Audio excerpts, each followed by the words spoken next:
40여 명이 우리 강화도에 있는 진강산 등산을 다녀왔습니다. 우리 청남선교회 임원들이 많은 수고를 하시고 특별히 운행하신 분들 수고를 많이 하셨습니다. 근데 한 가지 아쉬운 점이 있습니다. 그 아쉬움은 뭐냐면 참석 인원이 다 50대 이상이에요. 30대, 40대가 한 사람도 없었습니다. 제가 그걸 보고 오면서 3040을 위한 프로그램을 올 한 해 꼭 좀 마련해서 이들도 함께 친교의 시간을 좀 갖도록 해야 되겠다, 그런 마음을 제가 마음속에 품고 돌아왔습니다. 우리 기독교인들을 믿는 사람이다, 그렇게 말들을 하죠.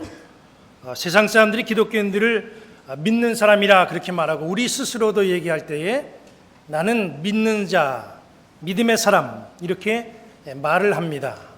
그런데 우리가 서슴없이 말하는 이 믿음을 가진 자라고 하는 이 타이틀은 말로서가 아니라 이게 검증이 되어야 됩니다.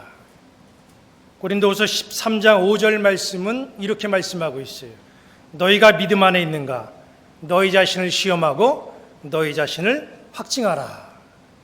여기 앉아있는 우리 믿음의 성도들이 나는 믿음의 사람이다, 믿는 자다, 그렇게 얘기하는데 가장 중요한 것은 그러면 내가 믿는 자로서 얼마만큼 내 믿음을 시험해 봤는가, 그래서 나는 정말 믿음의 사람이구나 라고 확증을 해봤는가, 이것을 한번 점검해 봐야 된다는 겁니다. 왜냐하면요, 제가 믿음의 사람이다 그렇게 이야기하면서 다니는 사람 가운데 정말 저 사람이 믿음의 사람인가 의심이 들 만한 그런 사람들을 가끔 봤기 때문에 그렇습니다. 내가 정말 믿음의 사람인가, 어떤 경우에도 내가 주님을 믿고 의지하면서 믿음을 지킬 수 있는 그런 사람인가, 내 자신의 믿음을 시험을 해보고 믿음의 사람인지를 확증을 해야 그때 비로소 정말 내가 믿음의 사람이구나, 그렇게 말을 할 수가 있다는 겁니다. 오늘 우리는 이 성경을 통해서 믿음을 확증한 한 믿음의 사람, 이삭이라고 하는 사람을 우리가 바라봅니다. 이삭은 그 아버지가 아브라함이고 그 아들이 야곱이죠. 그 아브라함, 이삭, 야곱, 이 집안은 정말 대단한 믿음의 가문입니다. 믿음 때문에 하늘로부터 많은 복도 받았습니다. 아버지 아브라함은 하나님의 부름을 받고 가나안 땅으로 와서 하나님과 좋은 교제를 통해서 그는 많은 믿음의 본을 보였고 또 복도 받았습니다. 자기 조카 롯과 땅을 분배하는 그 과정 속에도 보면은 양보의 미덕을 우리가 찾아볼 수가 있습니다. 또한 하나님과 계약을 할 정도로 그의 일상생활이 늘 하나님과 깊은 교제의 관계였다는 것도 알 수가 있죠. 그리고 모리아산에서 아들 이삭을 번제로 드리는 그런 사건 속에서 이 사람이야말로 정말 믿음 있는 사람이구나, 믿음이 확증된 사람이다, 우리가 그렇게 생각하고 그 믿음의 절정을 우리가 살펴볼 수가 있습니다.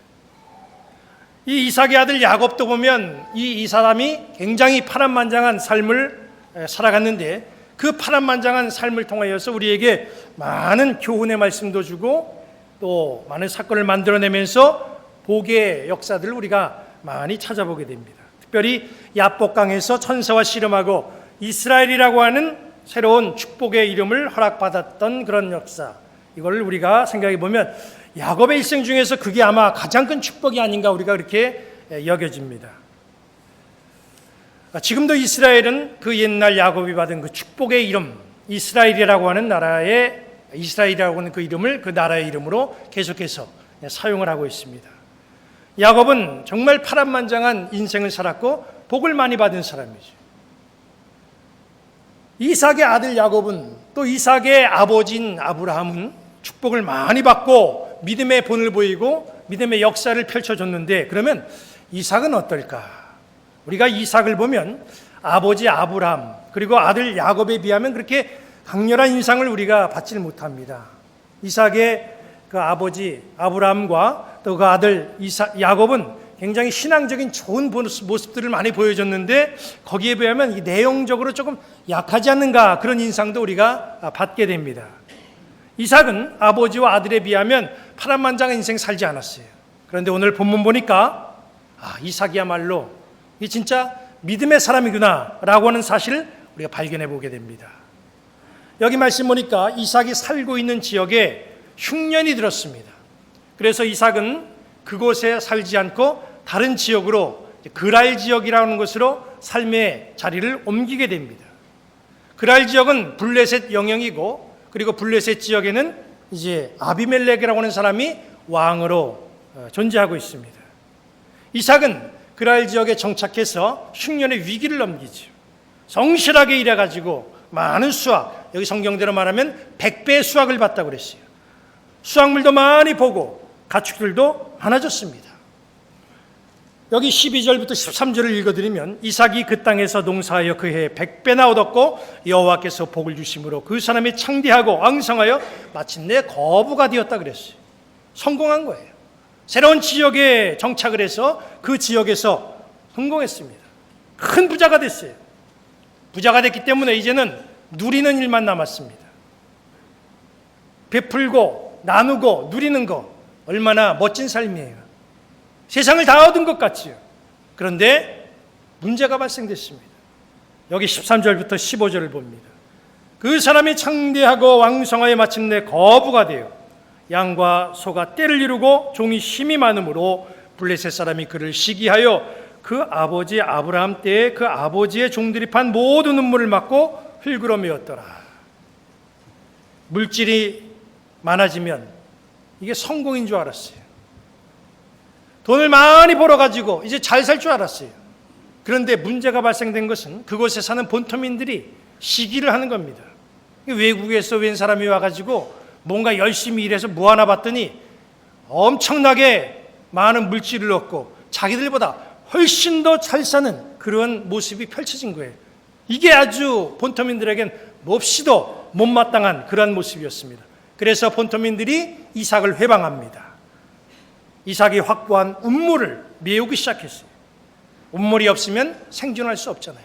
사람도 그렇고 짐승도 그렇고 물은 필수입니다. 특별히 유목민들에게 짐승을 기르는 데 있어서 물은 아주 절대적으로 필요하죠. 물이 없으면 생존할 수가 없어요. 운물을 메웠다고 하는 것은 생명줄을 끊겠다는 거잖아요. 그동안 이삭은 그랄 지역에서 열심히 일하고 아주 성실하게 일했습니다. 노력했어요. 그리고 수고한 대가를 얻었어요. 풍성한 결과가 찾아왔습니다. 이제는 즐기면 돼요. 그런데 이삭에게 엄청난 위기가 찾아온 거예요. 그랄 지역의 본토민들이 이삭을 해치기 시작했습니다. 지금까지 얻은 모든 소유물들 이제는 다 고스란히 내놓고 다 잃어버리고 떠나야만 되는 그런 안타까운 상황에 이삭이 놓였습니다. 차라리 적당히 벌었으면, 적당히 이렇게 얻었으면 본토민들의 미움을 사지는 않았을 겁니다. 그런데 너무 많이 얻은 거예요. 너무 많이 갖게 됐어요. 이게 오히려 화를 불러일으켰고 이제는 아주 빈털터리가 돼서 떠나야만 되는 그런 상황에 이르렀다는 거예요. 물질이 이삭을 안전하게 지켜줄 줄 알았죠. 물질이 이삭에게 행복을 줄 줄 알았죠. 그래서 물질만 얻으면 된다. 여기에 총력을 기울였어요. 최선을 다했어요. 그 노력의 결과로 이삭은 물질은 얻었어요. 많은 소유물들이 생겼어요. 그러나 결과는 어떻게 됐습니까? 행복한 게 아니었어요. 물질은 얻었지만 그 물질이 오히려 이삭의 안전을 해치는 위험한 무기로 다가왔다는 거예요. 이삭은 고생 끝에 겨우 성공했다고 생각했어요. 성공줄 잡았다. 그는 기뻐했어요. 그런데 성공했나 싶었는데 다 내려놓고 떠나야 되는 그런 안타까운 현실이 그의 앞에 다가왔다는 거예요. 이게 지금 본문에서 보여준 야곱의 상황입니다. 이런 상황 속에서 이삭이 어떻게 행동을 합니까? 이 상황을 대처하는 이 이삭의 모습을 보면 정말 이삭이야말로 이게 진짜 믿음의 사람이구나 라고 하는 것을 우리가 이제 보게 됩니다. 아마 여러분들, 아니 우리 거의 대부분의 사람들이 이삭과 같은 상황이 벌어졌다라고 하면 아마 대부분은 죽기 살기로 싸울 거예요. 어차피 여기서 물러서면 죽는 것이고 지금까지 이루어 놓은 거 이거 다 빼앗기느니 한번 싸워보자. 죽기를 각오하고 아마 자기의 모든 역량을 총동원해가지고 싸울 거예요. 그런데 이삭의 행동을 보세요. 이삭이 어떻게 행동합니까? 여기 본문의 17절과 18절을 보세요. 이삭이 그곳을 떠나 그랄 골짜기에 장막을 치고 거기 거류하며 그 아버지 아브라함 때에 봤던 운물을 다시 팠다고 그랬습니다. 그랄 주민이 해코지를 하려고 합니다. 운물을 메꿔요. 해방합니다. 그랬더니 이삭은 싸운 게 아니라 두말하지 않고 자리를 골짜기로 옮기더라는 거예요. 그리고 묵묵히 다시 거기서 운물을 파는 거예요. 이런 행동이 어디서 나올 수 있을까요? 바로 이삭은 믿음이 있기 때문에, 믿음의 사람이기 때문에 믿음에서 나올 수 있는 행동이라는 거예요. 아브라함과 롯이 땅을 선택할 때에 아브라함이 선택권을 자기 조카에게 주잖아요. 그 이유도 바로 믿음 때문에 그런 겁니다. 아브라함에게는 땅이나 환경이 중요한 게 아니라 바로 하나님이 나와 함께 하느냐 그렇지 않느냐, 이게 중요했던 거예요. 이게 바로 믿음의 모습이고 믿음의 사람들이 갖는 행동입니다. 여러분, 이삭이 여기 그랄 지역에 어떻게 오게 됐어요? 자기가 그로 가고 싶어서 간 겁니까? 기근이 났으니까 어디로 갈까 생각하다가 그랄 지역으로 가야 되겠다, 그렇게 해서 그랄 지역으로 간 것이 아니에요. 여기 26장 2절부터 4절을 보세요. 여호와께서 이삭에게 나타나 이르시되 애굽으로 내려가지 말고 내가 네게 지시하는 땅에 거주하라. 이 땅에 거류하면 내가 너와 함께 있어 네게 복을 주고 내가 이 모든 땅을 너와 네 자손에게 주리라. 내가 네 아버지 아브라함에게 맹세한 것을 이루어 네 자손을 하늘의 별과 같이 번성하게 하며 이 모든 땅을 네 자손에게 주리니 네 자손으로 말미암아 천하 만민이 복을 받으리라. 자기가 가고 싶어서 그랄 지역으로 간 게 아니라 하나님이 글로 가라고 해서 이삭은 순종하고 아멘하고 믿음으로 간 겁니다. 기근을 피하는 그 모습을 생각하면 훨씬 애굽이 좋은 조건이에요.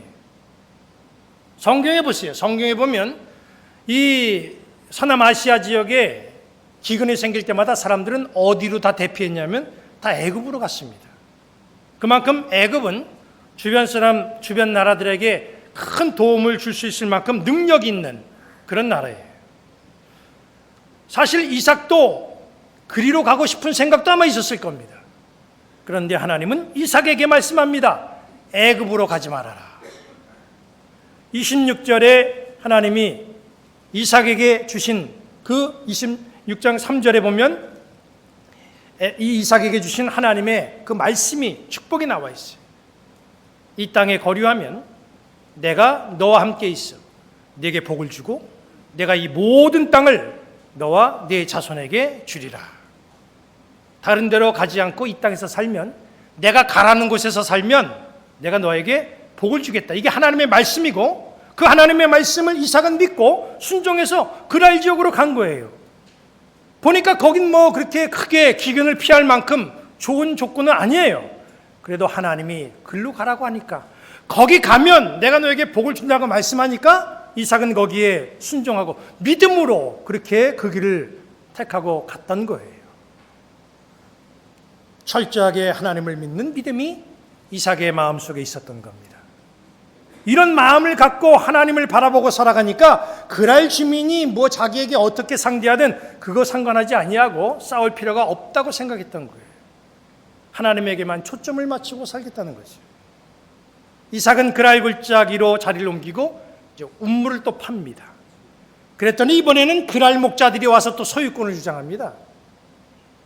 이삭은 그때 두말 않고 다시 또 자리를 옮겨서 운물을 팠어요. 파면 데꾸고 또 파면 빼앗는 그런 악순환이 계속해서 되풀이되고 있어요.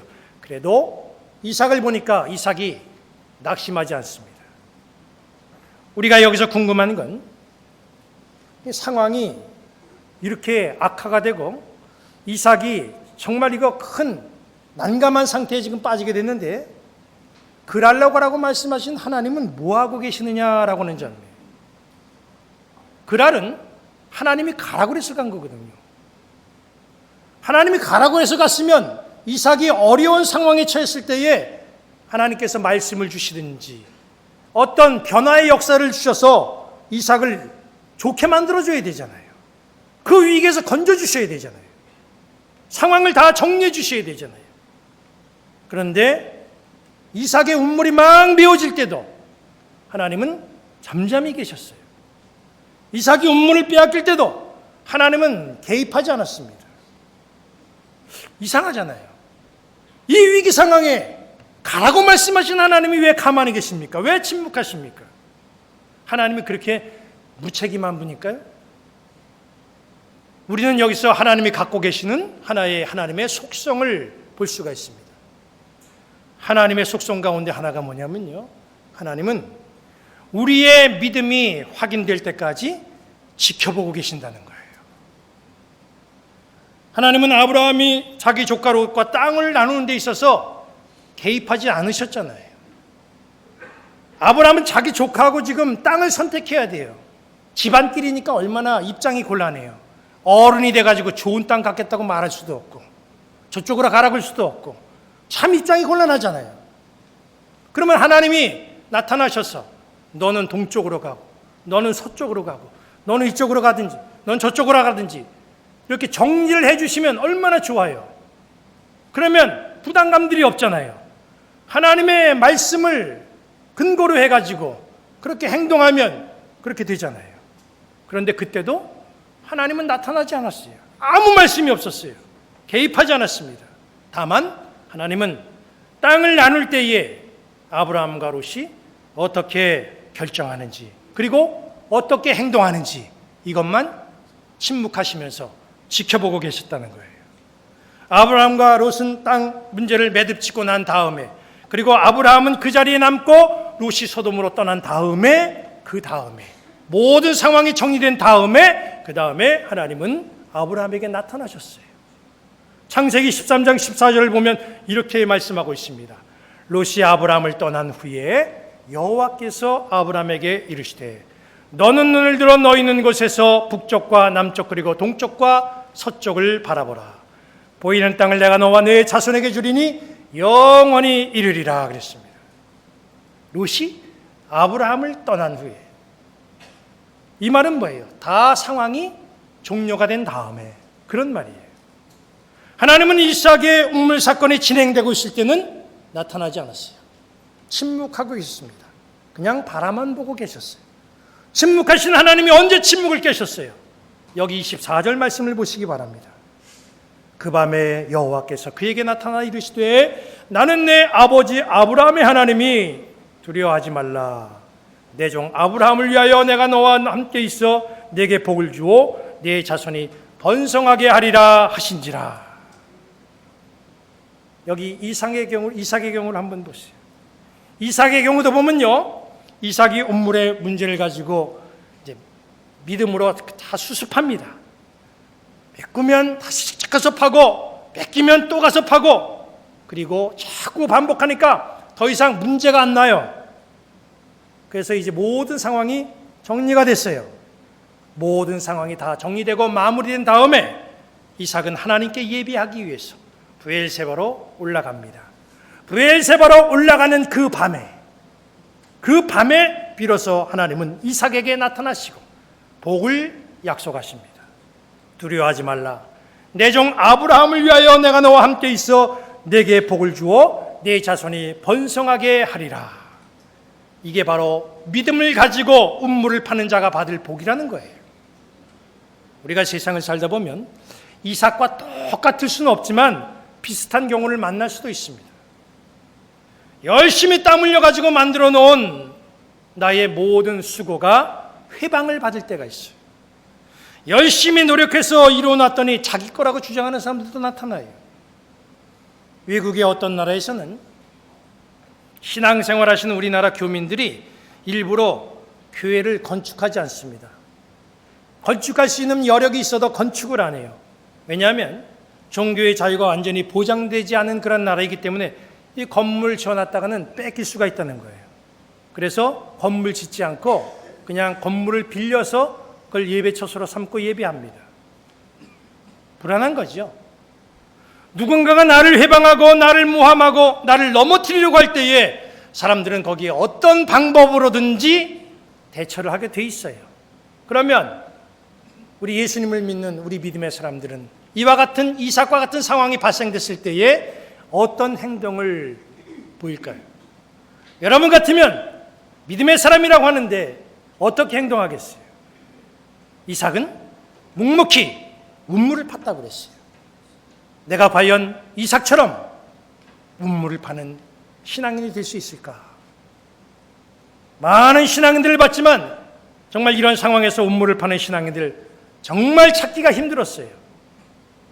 성도들의 삶에 운물이 메어지고 운물을 빼앗기는 여러 가지 문제가 발생해서 가정을 신방하고 또 사업장을 신방하면 이런 말들을 어쩌다가 들을 때가 있습니다.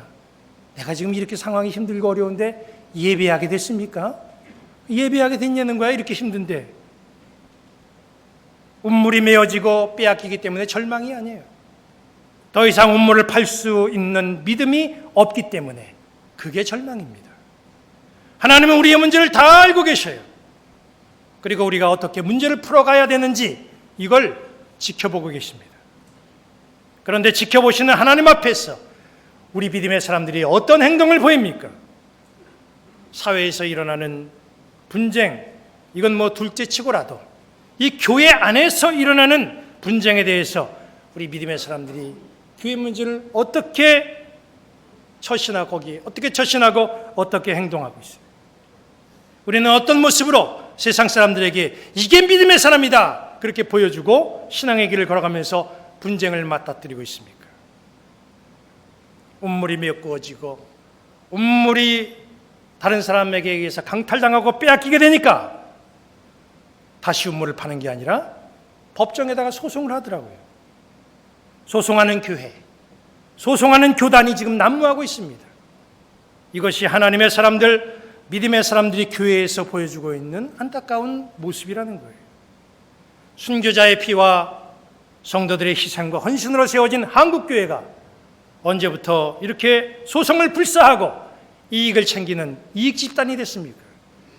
언제부터 한국교회가 이렇게 부자가 된 거예요? 교회에 뭘 그렇게 가질 것이 있다고 그걸 놓지 못하고 세상 법정으로 끌고 가고 있습니까? 세상 법을 하나님보다도 더 의지하면서 우리가 정말 하나님을 믿는 사람들인가? 우리의 모습을 돌아봐야 됩니다. 동네에서는 사회에서는 어떨지 모르지만 교회는 달라야 됩니다. 우리를 힘들게 하는 상황이 발생돼도 계속해서 운물을 파는 믿음이 우리 성도들에게 있기를 바랍니다. 어떤 상황에도 굴하지 않고 묵묵히 운물을 팠던 이 이삭, 22절 말씀 보니까 어떻게 고백을 했습니까? 이제는 여호와께서 우리를 위하여 넓게 하셨으니 이 땅에서 우리가 번성하리로다. 이 말씀은 믿음을 가지고 운물을 파는 성도들이 얻게 되는 고백인 거예요. 초점을 하나님에게 맞추고 믿음으로 행동하는 여러분들의 신앙이 검증되고 확증되는 여러분들의 신앙이 되시기를 주님의 이름으로 간절히 축원합니다. 그리고 이삭과 같이 승리를 외치는 아름다운 성도들이 되시기를 다시 한번 주님의 이름으로 간절히 축원합니다. 기도하시겠습니다.